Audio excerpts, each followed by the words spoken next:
Hello? Hello, it says we are live. Can you hear me?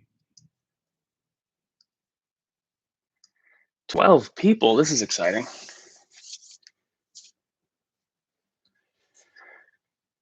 Down to 10. Okay. Down to 9. Never mind. This is less exciting. Welcome. Glad you're here. Salad Spork is excited. Let's go. Well, welcome to the people who were here promptly. Hello, Caitlin. Jake Boyer. That boy finished reading 5 minutes ago. That's what I like to see. Just like a former student of mine to finish just in the nick of time. I love it. Good to see you, Jake. Let's see. All right. You could have had an extra 5 minutes, Jake. I am going to give people a few minutes to hopefully trickle in. Back up to 11. That's looking good. Skip. Oh, okay. Tiffany. Even better. Who needs Skip?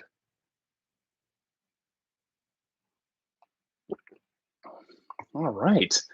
Thanks for being here. I'm excited. 12 people. All right. So I am going to give it a few minutes for people to pop in, but feel free to leave your names in this little comment section here. And if I don't know who you are, then where you're viewing from, that could be cool. I had somebody send me a message on Instagram from Scotland that they weren't going to be able to make it because it's midnight their time, but that's pretty cool that she read the book anyway. Hello, Kayla. 16. Oh, man. I'm ready to go. All right.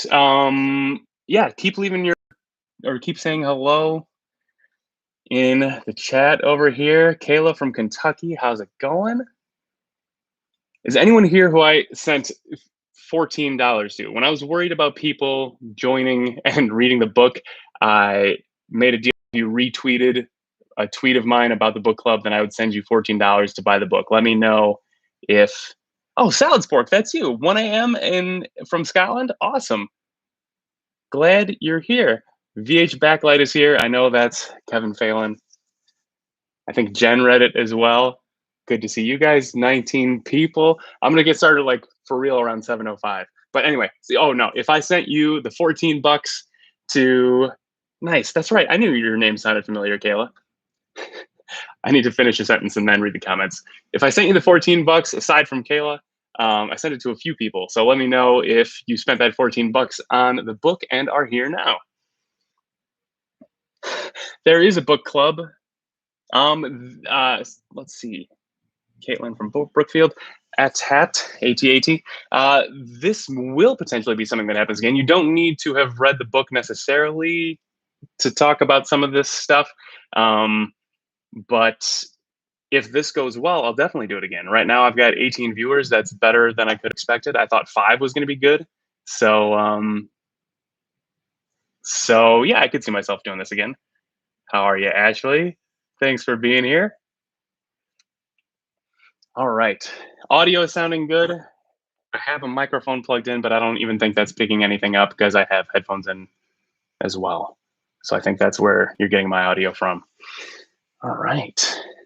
The book we're talking about, AT, is Homegoing by Ya Jesse.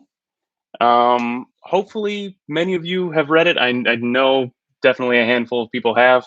I think the way we'll break it down, normally I would try to cite the text a lot more often in terms of like actually quoting things from the book, but I think it would be hard for me to balance trying to look into the camera with reading the comments with also keeping my nose in the book. So it will be a little bit more general than it would usually be if it was a class I was teaching over an extended period of time where we had a lot of time to really dig into the text itself.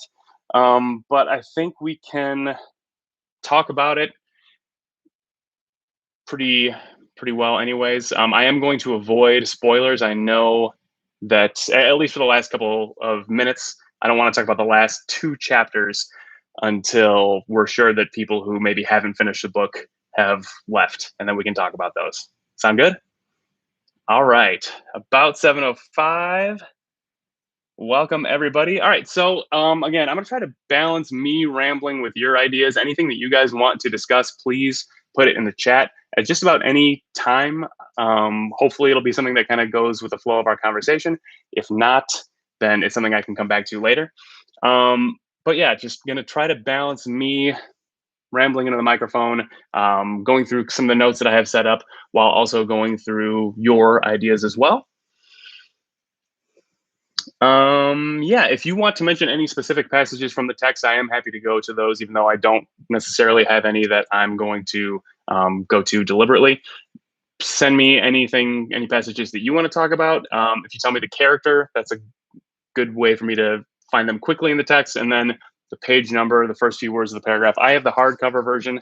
I think the paperback has been out for a while though. I'm not sure if I bought this one when the paperback wasn't out yet or what, but the page numbers might be different. So page number might not necessarily help me, but at least tell me the character, first few words of the paragraph that you want to talk about, and I can flip there pretty quickly. Ray forgot to do his homework. That's okay, man. Next time. All right. So I don't necessarily have a set end time. I don't know how long this will last between you guys hopefully typing some things and me going through my notes. I don't know if we'll end at 7:15 or 8 o'clock or whatever, but I'm happy you're here. Thanks for joining. 20 people. I'm stoked. All right. Let's do a quick, brief description for people who didn't read, on top of saving the last two chapters for the end of the conversation in case people want to get out of here if they haven't finished it. Let's also kind of save conversation for the two black stones, or the conversation of the two black stones that were given to the two sisters at the beginning of the book. Can't really start talking about those without talking about how that whole thing ends up. So let's save that for the end of the conversation. All right, 24 people. This is now, it's like borderline, I'm starting to freak out. So either way, glad you're here. So a brief description, if you didn't read the book, if you're just here out of politeness or because you're my mom, in general, the book starts with two sisters, Effia and Essie. They don't know each other. They're half sisters, and they grow up in very different circumstances in different villages. One marries a British guy who has come to Ghana, who starts to work in the slave trade, and the other sister becomes one of the slaves, is captured, and is sent to the United States. And then each chapter progressively kind of, well, I guess each two chapters skips another era in this family's history, and we get to watch each lineage sort of grow up. Half the chapters take place alternatingly in Ghana, and the other half in the United States, as we follow the descendants of the family that stayed in Ghana, the descendants of the family who was sold into slavery in the United States. So let's see what else I want to say about that. Part of that then made me want to, so since it alternates, I think it can get a little confusing at times. If I were to reread this, and I can definitely see myself doing that, I think I would want to just would read every other chapter and follow one lineage all the way down, and then the next lineage all the way down, just for the sake of remembering who was related to whom, who was the son or daughter of the previous character. When you space it up into chapters like this, then that can kind of get broken up a little bit, but at the same time, it's interesting to watch era by era how they develop. So quick question for you guys then.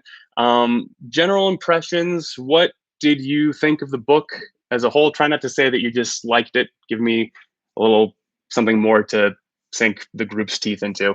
Aside from just saying if you liked it or not, let me know what you thought of it. And let's see, oh, Phil Swanson's here. No worries, man. Hope you're doing well as well. And yeah, you can catch the next book next time. I usually announce it on Twitter more, so you can follow me there and I'll talk about whatever book we're reading next. But if anybody would like to type something in, oh, thanks. Type something in terms of your general impressions, that'd be great. Jake says, The alternating definitely got confusing at times. I agree it would make more sense if it was split into each family lineage for part one and part two, but I liked how the structure brought the cool ending.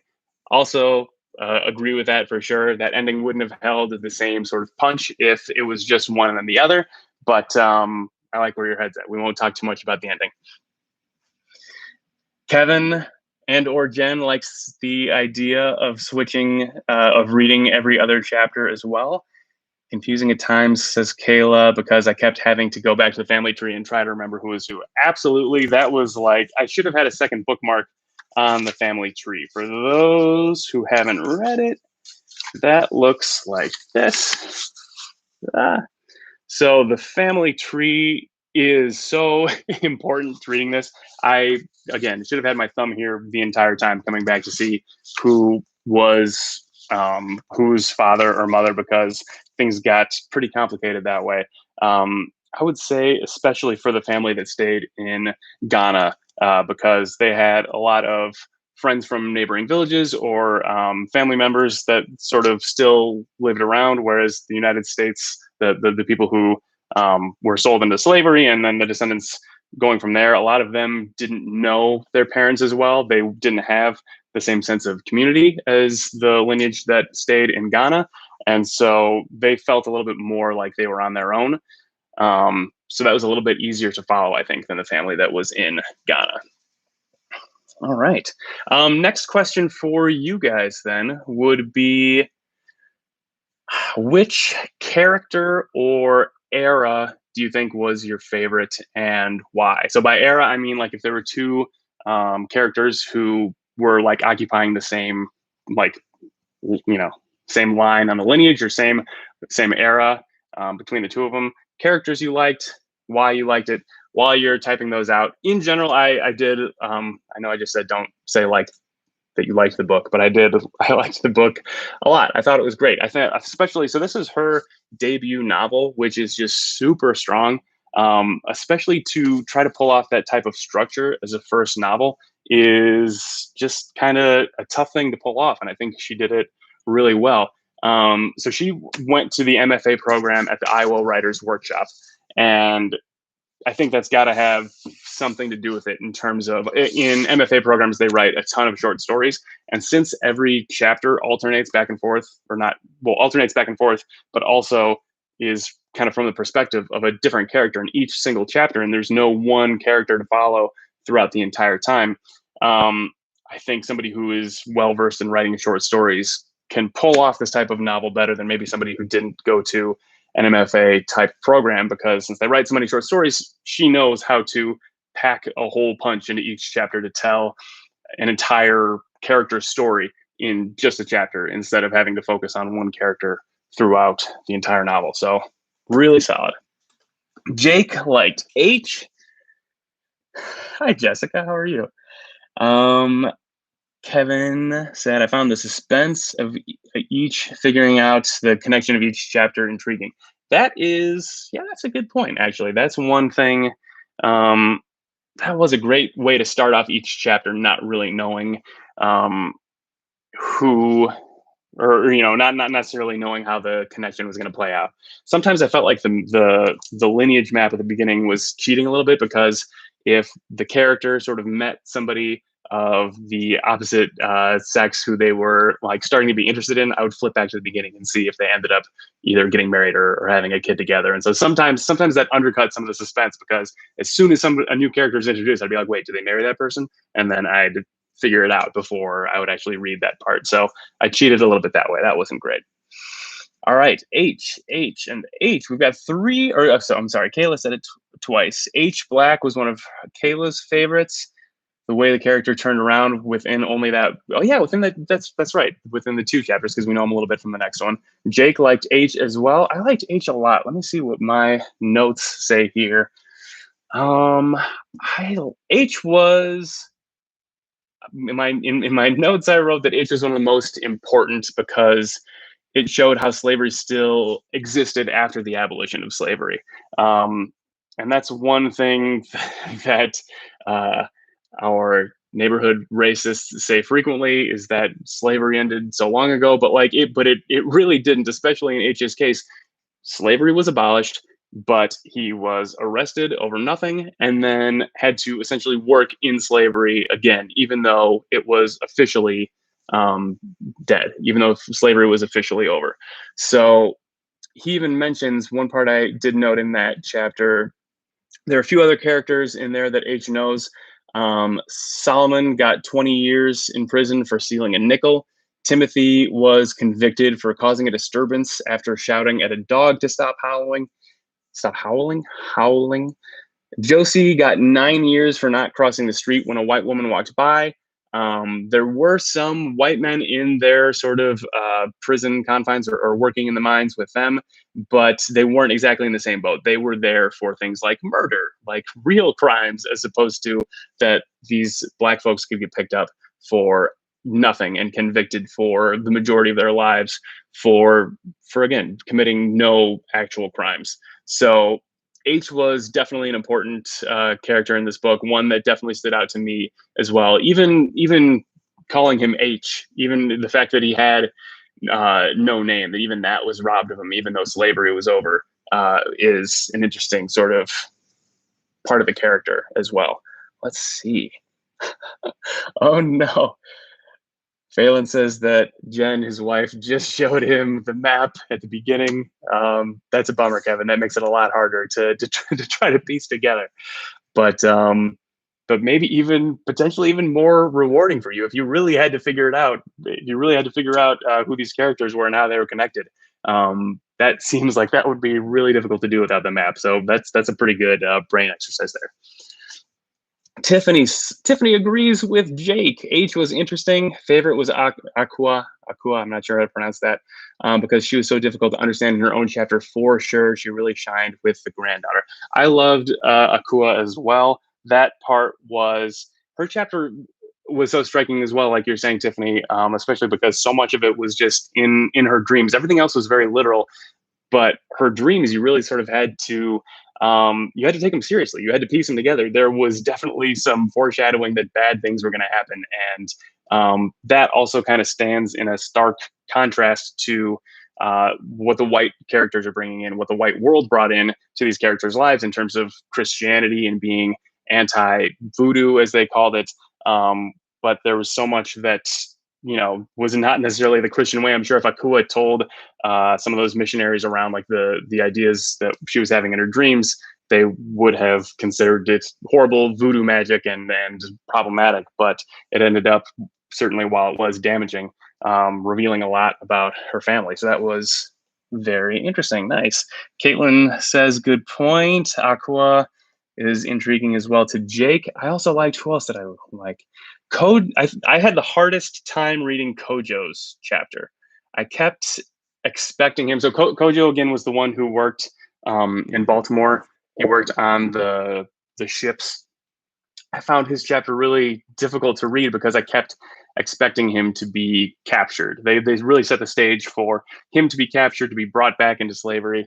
And so I was kind of on the edge of my seat the whole time. And so when instead his wife, Anna, gets captured, that was really, really difficult to read. And then he just becomes broken and a shell of his former self once his wife and the child that they're about to have, H, get kidnapped. Then that one was difficult. And I was glad that a few stories that came after that ended on more hopeful notes, because I feel like Akua's and Kojo's were really, really tough to get through. But I mean, I guess that's sort of to be expected for this type of book. All right. Jake says, I also thought it was shocking that James left the comfort of the big man and went and lived a life that he wanted to build for himself, even though he was a terrible farmer. No, for sure. And that brings up like a good point in terms of, I think I have read enough or I know enough either from history classes or from the books that I like to read. I think I had a pretty clear picture of what the American line was going to go through in terms of slavery. I know, a handful of slave stories, or have read novels about slaves or the generations that come after slavery, but I hadn't considered enough how damaging the colonialism was going to be in Ghana. I thought that they were going to be sort of happier timeline because they didn't have to deal with the slavery, but the colonialism had such a damaging impact on that lineage as well that that was difficult to read as well in some parts. So even like you're saying with James leaving the comfort of the life he grew up in, knowing that his family or some generations before him were involved in the slave trade, uh, was enough to get him to move away and be a farmer, a very unsuccessful farmer. That was a better life for him than knowing that he was contributing to the slave trade for sure. And Tiffany slash Skip agrees. His story was so interesting, especially because they brought in the cocoa beans. Cocoa farms still dominate in Ghana today. Interesting. This is one part that I'm really enjoying about this right now. Skip and Tiffany are friends that I've met through my wife. Skip is an old friend of my wife. Jake is one of my former students. I'm just really enjoying you guys interacting on here. This is a lot of fun for me. All right. Yeah, Akua's was brutal. What else was I going to say about that? All right. So as I was sort of saying a little bit, which if you had to vote for one, hey Shani, if you had to vote for one, or if you had to choose one in particular, one lineage that you thought was most interesting between the American one or the Ghanaian lineage, which do you think was the most interesting? I think I maybe already answered this myself, but what do you guys think? Got Kayla saying it seemed like Effie's family side usually separated voluntarily more, and Essie's side got separated involuntarily more. I like that. That sounds good. Let me pull up my map again. Cocoa is still this huge link to Western countries because Ghana doesn't get to process the cocoa beans themselves. They get shipped to the West to be processed. It's another benefit of having smart friends. That is really interesting and seems like an inevitable conclusion to how colonialism affects Ghana. All right, so Essie and Effie. Kayla, I totally agree with that assessment. Certainly, we would expect that in terms of the side that was sold into slavery being involuntarily separated more. But either way, no matter which character you're looking at, almost none of them start a chapter in the same place that their families were from. In Ghana, they're moving between villages all the time, and in the United States, they're certainly moving all over the place. I think the only character that I can remember that stayed in one place was Sonny, because he stayed in Harlem. Willie moved to Harlem after she left where she was living with her father H. But every single character pretty much has to move to their own place, find their own way. They're always uncomfortable in their surroundings in some way or another. And I think, yes, Sonny, even though he has maybe one of the more difficult lives in the more modern chapters, or the more recent chapters, I guess, the more modern eras, is the only one to stay in Harlem throughout, which I thought was interesting. Every other character is in sort of conflict with their environment, which is natural in fiction. You don't necessarily want your protagonist to be comfortable ever, because then it gets boring. They're just kind of hanging out. But it was kind of particularly upsetting to be introduced to a new character all the time and have them struggling with what's going on in their lives, struggling against their environments all the time. But again, a necessary component of fiction. But I mean, that helps. That will eventually, at some point in the conversation, get us into talking about the stones and the connection to family and what those stones represent. But let's check this again. Shani appreciated the African storyline. Generally know less about the colonialism in Africa as opposed to the story of Africans in America. Completely agree. Kind of maybe a blind spot in my reading, both of history and fiction. But that's something that was really interesting to me as well. Good call, Sean. Jake says the US side is more interesting and intriguing because of the very different characteristics and lifestyles as time went on. I like that assessment too, Jake. That makes a lot of sense. I feel like there were maybe characters on the Ghana timeline who sort of had like similar problems, or at least it wasn't so striking the differences necessarily in general in that lineage, as opposed to in the U.S. They probably faced, I would say, more unique problems character to character. I like it. Phelan says, Kevin says, Effia's side was intriguing, but the U.S. side really pointed out some of the post-slave aspects that represents a blind spot for me. Interesting, very cool. There were. I agree with that as well. There were a lot of elements of like a post-slavery life, or post-slavery story that I hadn't thought of either that were interesting. Nice. Thanks for contributing, guys. You guys are great. I've maintained 23 viewers. This is wonderful. That not everybody is just bailing. In terms of, okay, so I had some notes here about losing that sense of belonging. Let's see. In terms of the timeline of how these characters sort of lost their sense of belonging, it definitely was more immediate in the U.S. Lineage, because they often knew less of their family. I think two characters don't even know their parents at all. H isn't familiar with his parents, and his father, Kojo, doesn't know his parents at all. They were captured when he was just a baby, when they were all fleeing to the north. And so he grew up with an adoptive mother, the woman who helped them escape. And then, who was the other character that I just said? H, his mom dies either very early on. I forget if she died sort of during the childbirth, or wasn't she trying to maybe kill herself, and they cut H out before she could kill the baby as well. So again, that's a much more broken lineage there. They have much less connection to sort of a family history, because it's impossible for them to know it. That's right. She killed herself. Right. Sonny doesn't know his father. Yeah, that absolutely. So that's a good point. But he does know his mother really well.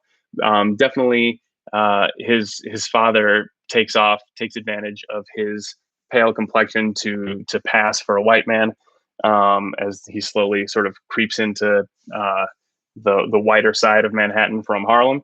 But he does still have that connection with Willie as well. Let's see what else we've got. I'm going to skip that part because that kind of gets into the ending a little bit too much.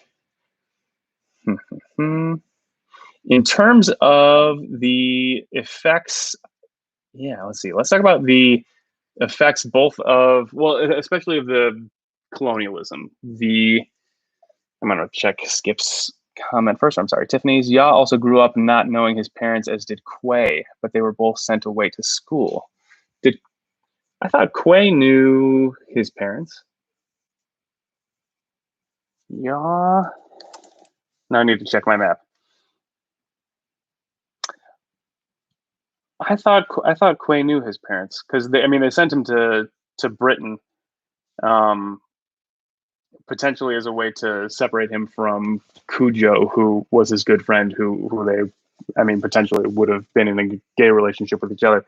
But I thought he knew his folks. Yeah. Oh man. Where did Ya go? How am I missing this? That's right. Oh, right. Right. Oh, I completely forgot again that Ya didn't know his parents either, of course, because they sent him away when he was 6. He likes to think maybe because he was smart and they wanted to pay for his schooling, but potentially because he's, with his burned hands, sort of still carried shame from that village.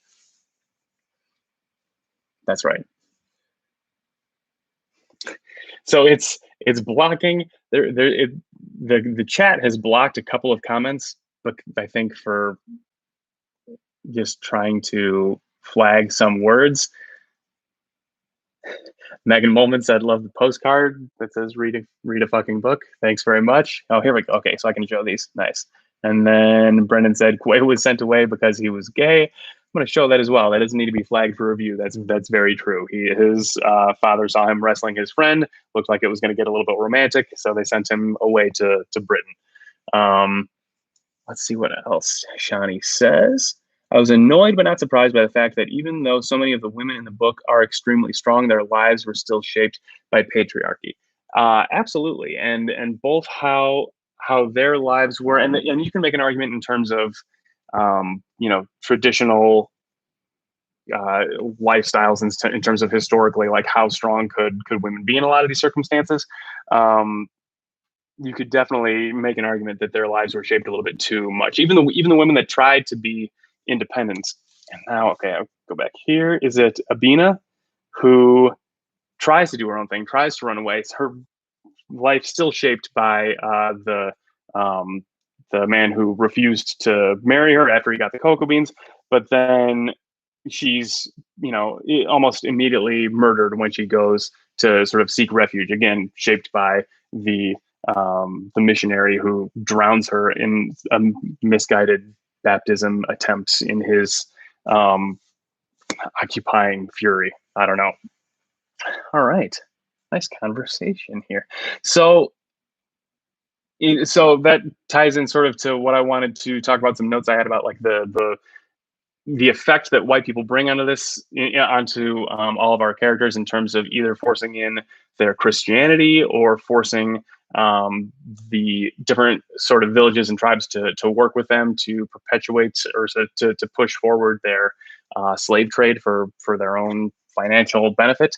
But in terms of the just there's one element it's falls on me too much as a former English teacher. I should have a more nuanced understanding of some of these things, or at least not try to fit everything into such nice boxes and categories so often. But I feel like in terms of Christianity and what Christianity meant to these characters, again, it's I don't want to make sort of an easy generalization about like, oh, Christianity was a good positive force in this book, or oh no, it was only a negative force. It was largely negative, right, for the most part, in terms of the pastor physically drowning one of the characters, or how missionaries sort of interacted with the people around them as well in Ghana. So Abina was drowned. Aqua was raised in just a crazy, bizarre fashion, with the pastor sort of grilling her all the time and telling her she's a heathen.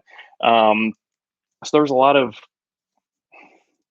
sort of nasty forces with the Christianity that came along with it. But then at the same time, you have characters like Willie, who find like true salvation through Christianity. She tried to sing at the jazz clubs, had awful experiences there, but then found her voice in the church. She was able to sing in the church, and that was where one image that kind of kept coming up was in terms of the soul being something that's in your gut, that is like trying to come up and escape through your mouth. And that was a really interesting part where I'm forgetting her name, even though I literally just said it, Willie, it finally finds a sense of freedom or salvation. Even though she had wanted to be, in her youth, famous like some of these singers that she knew, some of these jazz singers that she wanted to be like, it was only through church that she was able to sort of free her soul and just be this incredible singer that everyone knew that she was. So I don't know. It's hard to. Hi, Liz. What's up? It's difficult to square that. Then again, I shouldn't have to try to nail something as big as Christianity down into one particular element, especially in categories as general as good versus bad.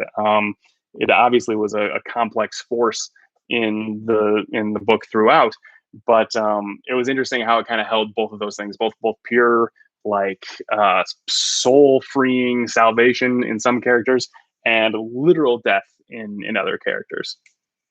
All right. Tell me any other comments. Don't just let me ramble. Up to 26 people and pushing 34, 35 minutes we're going on. Thanks for hanging out, guys. This is really nice. Let me check some of my other notes. Please type some things for me as well, though, but I've got some other stuff to talk about too. Talked about Christianity sort of over voodoo. I've started drinking water through mason jars now because it holds more and I don't need to keep walking back and forth to the kitchen to get more water. One random question I had for you guys, I don't know if there's a good answer to this. Does anyone have any idea Why? Well, thank you, Liz. This is why you're such a great hairstylist, because I can just sit and ramble, and you listen and give me nice haircuts, which is sadly fading a little bit. Excited to see you again. What was I just saying?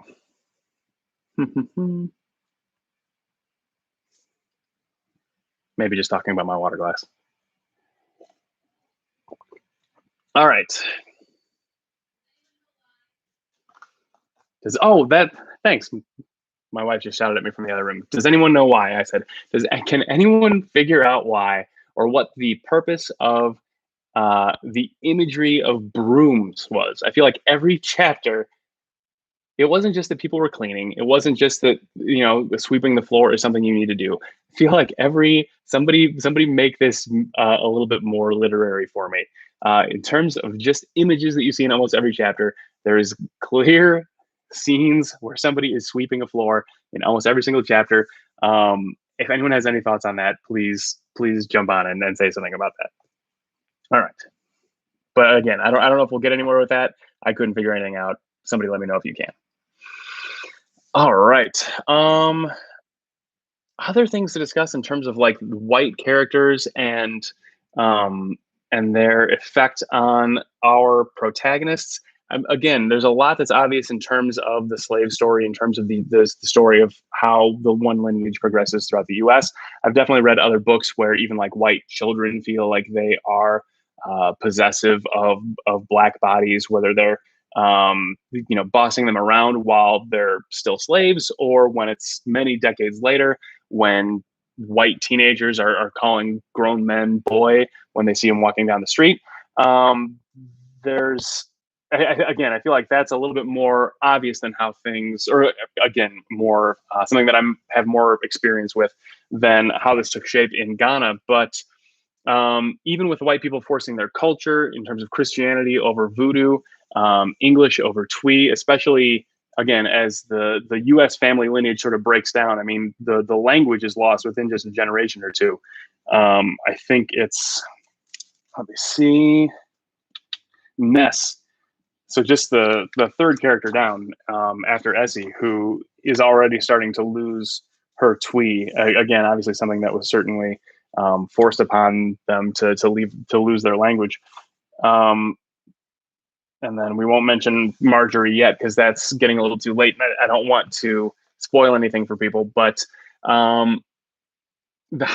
the white communities affected, or I'm sorry, how the white oppressors, invaders affected the communities in Ghana in terms of like the villages having to work for their survival with the British or Dutch forces to capture neighboring villages, competing tribes, to force them into slavery for their own survival, had such a sort of was again something that I knew generally, but something that I hadn't read a story about in terms of how that like actually took place, the wars that were fought in order to capture people from neighboring villages, again for their own survival. And there was one quote in there that was really good at one point that said something about or maybe just be kind of a famous quote in general about how like when you need to justify doing something for your own survival, how easy it is to become a monster when there is no other way. A lot of these people in these villages thought if we don't form an alliance with British to capture and sell our neighbors, then they're going to do it to us, which absolutely would have been true. But still, the way that you need to twist your logic to justify selling somebody or capturing your neighboring people to sell to the British or Dutch for your own survival was horrifying. Jake also noticed the sweeping. Thank you. The style of the broom, symbolic of Europe versus Africa, showing different traditions. Yeah, they definitely mentioned that in terms of how in Ghana they just sort of there didn't seem to be like a broomstick. It was just you would bend at the waist and sweep. Maybe just two different ways to do it, and they said that it was less efficient, I guess, with the broom, and I think some of with the broomstick. And I forget which character it was. Was it Willie, who, when she would travel to clean houses, would carry her own broom with her? She didn't trust the houses she worked at to have brooms that could do the job. Kayla looked up thoughts on the broom imagery, and someone said the broom has spiritual significance as a symbol of sweeping away old ugliness and creating a clean slate in Ghanaian and Asante culture. Thank you, Kayla. That is incredibly helpful. That's really interesting. I'm really I'm glad to have an answer to that. Um, I didn't want to. I mean, I'm going to leave this video on YouTube, and if somebody happens to stumble across this later and is watching this, and I leave a bunch of unopened or unanswered questions, then I'd be bummed out. So that's really interesting. Okay, so that's cool. Then also that it still kind of travels through the U.S. lineage as well, even though they don't necessarily have the knowledge of who their family is, where they potentially even come from. It's nice that there are little things like that that can kind of still make its way through the family line. Very interesting. Oh, Jake had the exact same thing. Oh, okay. Also connection to broom jumping for weddings, sweeping away the old and creating a clean slate. Nice. Jake and Kayla are on top of things. All right. Let's see. Also, in terms of how white and black characters interacted, or how white characters sort of force their own ways or beliefs onto the black characters, the most like viscerally upsetting, I think, was the indignities of performing for white audiences. How Willie sees other like black actors and singers and comedians performing for white audiences at the jazzing club, and then in a much like sicker way, just a few pages later, how she and her husband are forced to perform or are about to perform for the white friends of Roberts that trapped them in the bathroom. I mean, was just that. I mean, that was really upsetting. I made some notes in my book about the indignities of having to perform your culture for a white audience that doesn't understand it, or not even perform your culture, perform the stereotype, the ugliest stereotypes of your culture, and then be forced in a much more private setting in that same club to kiss each other, touch each other, as that sick white friend of Roberts is getting off on it, was really a next level sort of degrading thing. You expect those types of indignities when you're reading a story that takes place either during the era of slavery or immediately after, but to see that happening in Harlem in a club where presumably black people were welcome, it was where they worked, but still to have to sort of perform that stuff for a white audience was upsetting. What else? I asked the broom question. Still got 24 people. That's awesome. What else do I have? Also, it was upsetting and interesting not only how then like the white audience or the in the club, or the white people would sort of force their beliefs or force their cultures onto black characters, but then how those ideas sort of infected the black community as well. Both like in Alabama, people looked down on convicts. I was really surprised by that when H went to the bar after he was finally free from the mines, started drinking, started chatting up a girl at the bar, and then immediately a guy, pulls the girl away from H because they can see from, the markings on his arm and on his back that he was a convict, either a convict or descended from slavery. But I think that they did say something more specifically about him being a convict and marks that he had from that. But they also would have known, right? They would have known that black people can be picked up on anything, on not committing any crimes. But still, that sort of thought process in terms of how within the black community they would judge each other. And that got pretty upsetting as well when Willie was trying to perform. The manager holds the paper bag next to her skin and says, "You're darker than this paper bag, so you can't perform here," because, again, it's how the white audience wants to perceive the people that they see on stage, that this manager won't even listen to her sing. And again, she finally does then find the salvation in the church.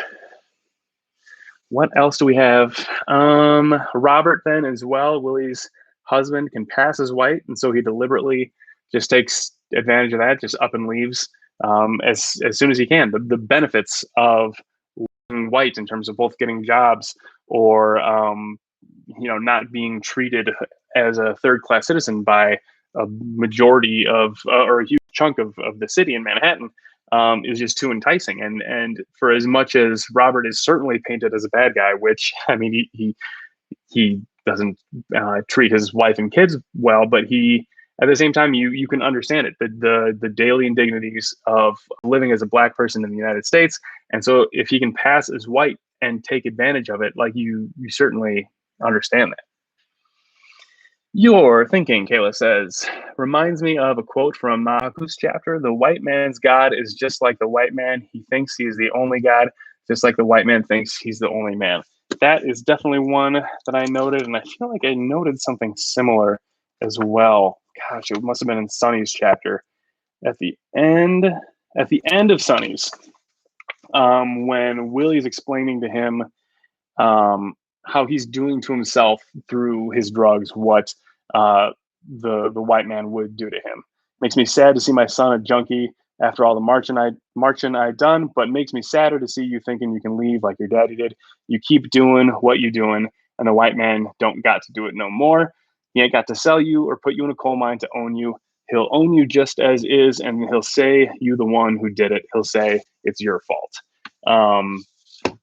which was just a really thought-provoking way to end that chapter and potentially eventually turn Sonny around.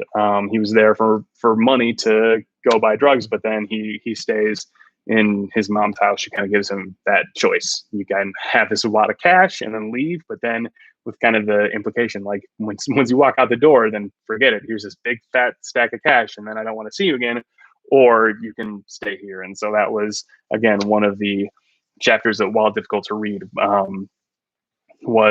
had an uplifting moment at the end, which you always kind of have to look for the chapters or the sections of the books that end in hope. All right. What else do I have? Let's talk about the Stones, I guess. We're at 47 minutes and 23 of you are still with me. Thank you very much. So let's talk about the Stones then. Let's talk maybe about Marjorie and Marcus as well and the ending. So if you haven't finished reading, then I think you should drop out, maybe duck out a couple people if you haven't finished the book, because we are going to talk about the ending now. Both about give me your thoughts on the Stones, on either how they did or did not travel down through the different lineages. What were your thoughts on those? What were things that you liked or didn't like about how that whole thing shaped up? Same thing with Marcus and Marjorie. Any thoughts on them as characters, or how they developed, or how they kind of closed out the story? Throw something down in the chat here. I'm going to take another big sip of water because I've been talking for about 48 minutes. Thanks for being here, guys. I know I said that 10 times already, but this is fun.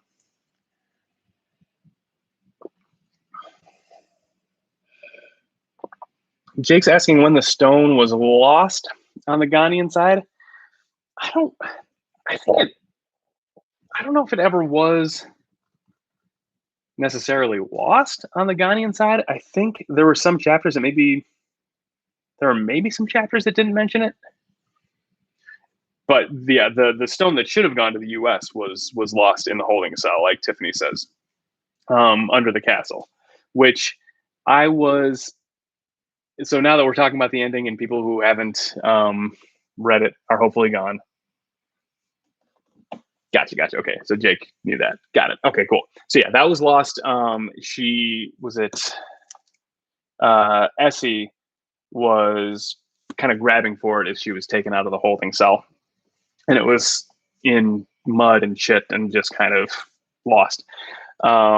Which was, and it was you had to figure one of the stones was going to get lost, right? As soon as these two things are presented, you picture that one of them is going to get lost.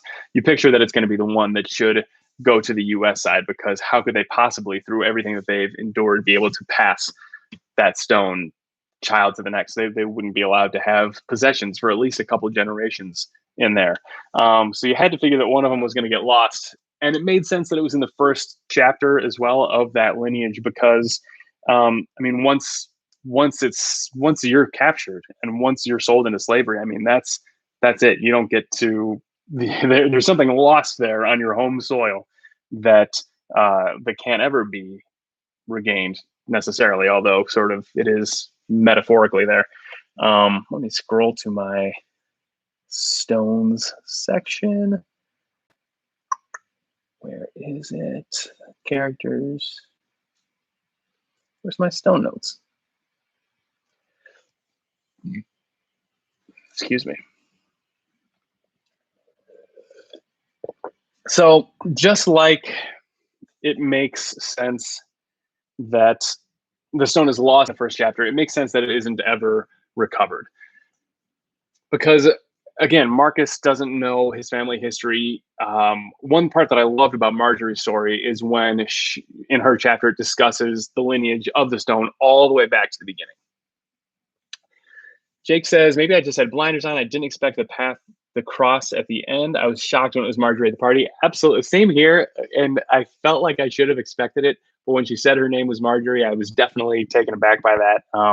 I thought that was a really great way to tie it together.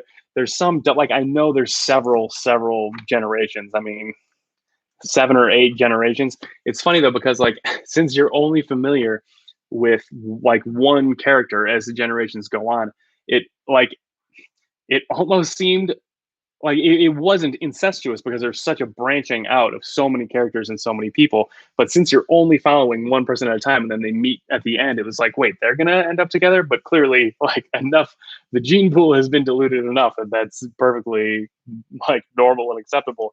But I remember the time being like, they don't know they're related, even though it's so far back. Brendan or Skip was also Skip/Tiffany. Tiffany was also shocked. So was Kayla. Yeah, when their paths crossed, it made a lot of sense. Again, should have seen it coming. One thing that I definitely didn't want to happen, at least in terms of what the stones are supposed to represent and mean, I didn't want Marcus to like stumble across a stone as they were on the tour of the castle. I didn't want him to trip or be like, oh, what's that? And be like the one person of the people who have taken all these tours through the castle to find that stone. Because again, if that one was supposed to be his, was supposed to be passed down, there's something lost in slavery that can't be regained in the souls of people. And so I felt like finding that stone would have been too on the nose and too awkward. There's a very literal part of me that didn't necessarily like that Marjorie just handed her stone over to him at the end, because it didn't ring true in terms of how you perceive her as a character, right? I mean, this is something that she loves her ancestry. She knows it all the way to the beginning. So for her to pass that stone on to him seemed like, again, the literal brained part of me was like, don't do that. This is yours. This is your, like, it doesn't, yes, I know as the reader, there's some dramatic irony here. I know that he follows, can be traced back to the same ancestor who gave those stones, but you don't know that. Don't literally give that stone away. But metaphorically, obviously, it was really important in terms of him finding something that he felt was lost, a part of his soul and history that he never knew or could never know. And so to have that passed to him when he's back in Ghana was certainly important. Jake said that would have been crazy if the stone was still there. Definitely agree. Kayla says it was beautiful how Marjorie started to help him understand his ancestry, his ancestors' homeland. It will never be the same as Marjorie's absolute experience, because slavery, it took something away, and it took something away from the lineage as well. And it's weird to pontificate as a white man in terms of the meaning of this, and just like with how Christianity had a complicated Christianity was complicated in the book in terms of whether it was good or bad ultimately for different characters, but that ending as well, you don't want to apply this too broadly, but there's part of it where it's like, is the message here that certainly that like your culture and home is ripped away in that era, but like is the message something about like being able to return to your roots? Certainly there are descendants of slaves who would never have the opportunity or the knowledge, because so much of their family history had been wiped away. They would never be able to go back to the country that where their family originated from. And so, I'm uncomfortable with that as an idea in terms of how I perceive some white audiences reading this, in terms of saying, oh, but then go back to Africa and you'll find, your true self. I mean, it's a horribly dangerous message to put out there. Obviously, uh, uh, a black author of Ghanaian descent knows better than I do, but you worry about how white audiences would perceive that message in terms of like being made whole by returning to the country where your ancestry originates. Let's see. Tiffany Skip says, felt the same way. That felt wrong to me, right? It felt, yeah, there was something a little uncomfortable about that. You don't want the broader implications. I appreciate that as how it would affect Marcus as a character. He personally being someone who felt lost or didn't quite feel at home, whether it was in Harlem where he grew up or on the West Coast where he was going to school, it felt a little uncomfortable for him to be given the stone back, the piece of his whole family, the history that he would never know, the lineage and storyline of his whole family that had been just completely robbed from him generation after generation. So for him to feel at home, to feel whole in Ghana, it made me a little uncomfortable in terms of the implications for other people, for him as a character. I thought it worked. I liked that he had that sense of closure, and it was nice to end it that way for him. Jake was surprised she did it because it meant so much to her, 100%, that she never took it off. She knew the meaning of it and what Akua meant to her. Shocked that she did that. Agreed. Can't remember which one, but one of the characters really wanted that, but then was told they couldn't go back by a secondary character. I don't remember that part. I'll need to look back into my notes for that one. Let me see my Blackstone's notes. Pass anything down to the family. No through line. Implications of him getting it back. So then, just more generally, do you like the ending? Do you like that they end up together? Did you enjoy how it all ended up? This is perfect. We're getting down to the hour here. We'll make it about 60 minutes, and then that'll be it. Let me know what you thought of the ending. I did like it. Again, I liked it for him as a character. I like there to be some hope at the end of a story. I was worried where it was going to end up for the characters in the U.S. because the ramifications of slavery are such that, I mean, there were never reparations. There's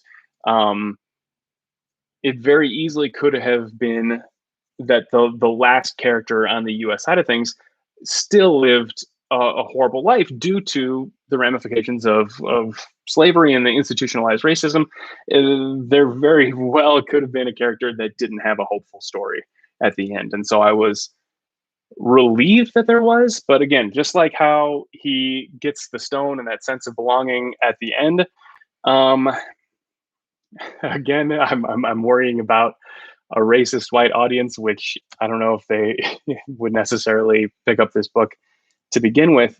But in terms of having everything end up so well for Marcus, in terms of being a PhD student and doing relatively well for himself, being a smart and educated person, it's problematic when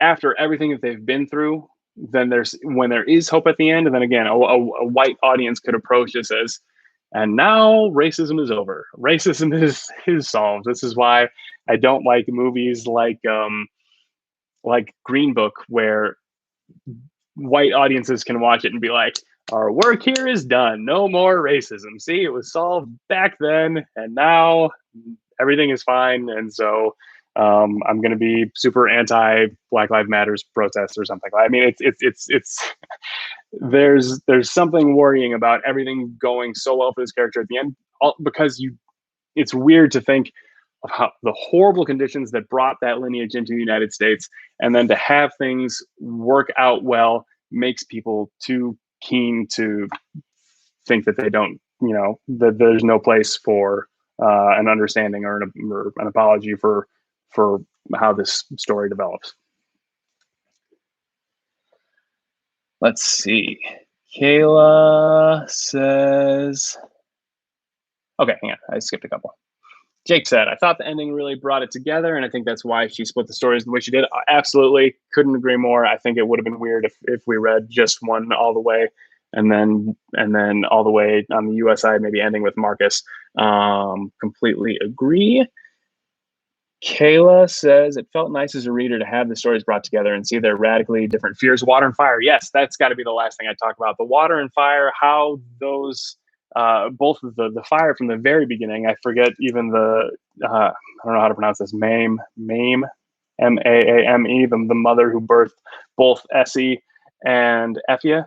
How she, sort of ran through this fire. How, there were evil omens early on in Effia's childhood, or as soon as she was born, in terms of what the fires meant. And then also when we get to Aqua, who has the dreams of the fire woman who burns her two daughters to death and burns Yaw's face, and how he carries that scar with him forever. For one side of the family to be scared of the fire that way, for Marcus to be scared of water, and a lot of water imagery throughout as well, and how a lot of slaves and descendants of slaves in the story were afraid of the water and ships for the sake of the slave ships, for both of them to encourage each other. That was a beautiful image at the end, where he goes towards the fire, but she's afraid. He calls her forward. She goes into the water, which he's afraid of, and then he follows her into the water, and then that's where they pass the stone. That's didn't sound the way I wanted to. When she gives him the black stone, and then he finds sort of his sense of belonging and home. I love that part. That was the most visual part of the novel for me. I think of them walking close to the fire on the beach, closing in on it, into the water, bringing the other character into the water, was a beautiful image to end the book, for sure. For them to both get past their fears into that. Even with all the schooling I've been through in my life and exposure to the history of slavery, racism is still eye-opening to someone on the opposite side of the spectrum. Awesome. I am glad, Jake. All right, we are at 1 hour and 2 minutes. We have 19 people left here. I'm just going to thank you guys so much for being here. This was a lot of fun for me. I really liked the book. I hope you did as well. I will just close out of this video pretty soon. It's been great seeing you guys. If you would like, if I would do this again, then send me some messages. Thank you, Phelan. Leave comments in the video below after I post this. Let me know if you're interested in doing it again. Jake, if you're in, man, yeah, let's potentially do it again. I'm reading some sci-fi right now that I think will be really good. I'm currently reading Red Mars by Kim Stanley Robinson. I think it'll be good. I don't know if I want to do that for a book club, though, because it's just the first book of a trilogy, and that might kind of gum up the works. I don't necessarily want to make 3 more live videos about a book like that, or make 3 whole videos on a sci-fi series. I think seems like a lot, but I'm not sure what I'll read. What else are you saying? Thank you, Skip and Tiffany. You're the best. I'm glad you enjoyed it. You're in for another one. Kenny Dantes is here in the house. Thank you, Ashley. Jake will read whatever. Kenny, I'll choose something good. I've got a good looking bookshelf over here. Thanks for being here, everybody. Man, that's it. I think I'm gonna end the stream. You guys are the best. I had fun. See ya. Thank you, guys.